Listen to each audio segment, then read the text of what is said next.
Hey everybody, the Bettenhausen brothers here. I'm Todd, and my brother Cary is doing the driving. This is iRacing.com and the Dallare IndyCar at Indianapolis Motor Speedway. And this is continuing in our series of testing of the Fanatec ClubSport Wheel. We have the ClubSport base here with the Formula rim mounted, and Cary's turning some laps at the famous Indianapolis Motor Speedway. So we'll give you a good look at the wheel rim here. There's only one way to grab it, just like in a real IndyCar. I don't have the plug-in installed at the present time that makes the tuning display and shift lights functional in iRacing. Right now the wheel's just blank, but we've got a full complement of buttons. Most of them are working. The drivers are a work in progress, but Cary's turned a number of laps here, and give you a quick look around in my cockpit. These are three 25-inch monitors, Asus monitors, all connected via DisplayPort, running off an AMD 7970 card. You can see the monitors wrap all the way around. The sim is set up for a true 179-degree field of view, and Cary's turning some very, very smooth laps at Indy. And before we sign off here, you know, this is just a little overview of what the Formula One or the Formula rim looks like in use, and you can see that it's very smooth, and there's no perceptible input lag. I've got my frame rate capped here at 79 frames per, or 87 frames per second. So before we sign off here, Cary, any impressions or anything that you want to pass along as you're driving? He took his hands off the wheel and he's showing that it doesn't oscillate. As long as you keep the force feedback within reasonable limits, this wheel does not tend to oscillate offline like some other wheels that we've tried. So it's a very nice, firm, I would say precise, just a solid performer of a wheel. It's capable of some pretty high force feedback. I personally don't like to, you know, wrestle when I sim race, but I've been driving a Driving Force GT. Cary's been driving with a T500 RS. The Driving Force GT is a very good wheel. It's a precise wheel, but it doesn't have nearly the heft or the power of this wheel. It's noisy. This wheel doesn't make any mechanical noise at all, and it's capable of much, much higher forces. So Cary, do you have any impressions while you're driving here before we sign off? I jumped right in, adapted to it right away, turning very consistent laps, all within a couple hundredths of a second of each other. Hitting my marks very consistently, and enjoying the experience. It's just it feels like a very solid, very well built, mechanically sound wheel, something that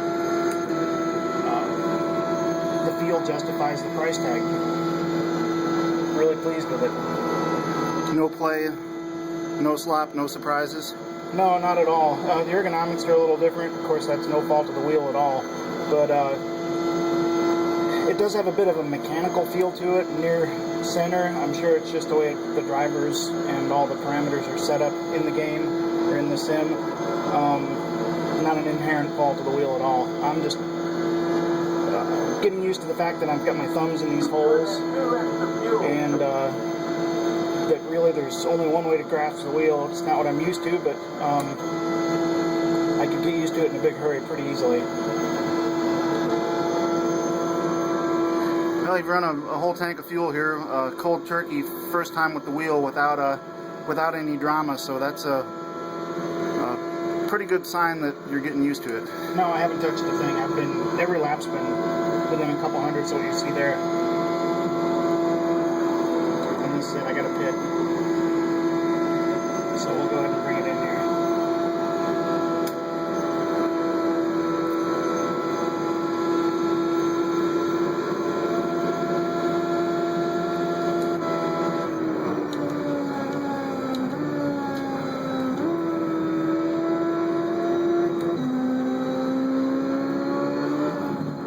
Whoa! Maybe we'll have to edit the end of this video.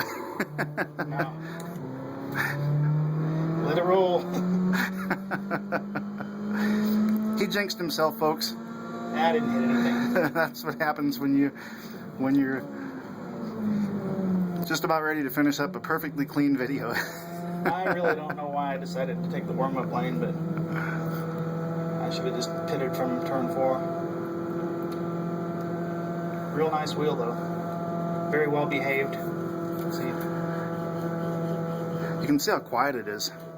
And you can also see the, and don't go past the place where the hands in the sim stop, but go ahead and wiggle it close. Let's see, let's take a look at input lag. Go ahead and smaller oscillations and keep the hands visible. There you go. So you can see it's right on par with the other wheels I've tried. There you go. And we don't have VSync running, and I know this is an old argument, but it looks worse through the camera than it actually is. A can of worms that's been opened numerous times in the iRacing forums. So I'm gonna go ahead and let go of it for a longer period here and see what happens.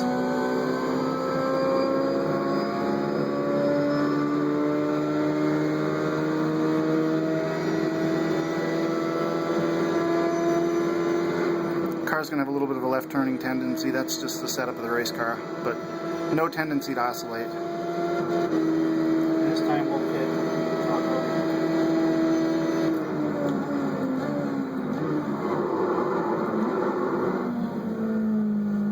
No pit road speed limiter. Nope, I didn't have a button for a limiter.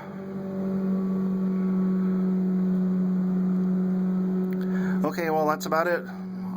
Quick look at the wheel in action here at the Speedway with the Dallare IndyCar. Again, this is the Fanatec ClubSport Wheel base and Formula rim. Cary Bettenhausen doing the driving. This is Todd Bettenhausen. We'll see you when we do the next one. Thanks for watching.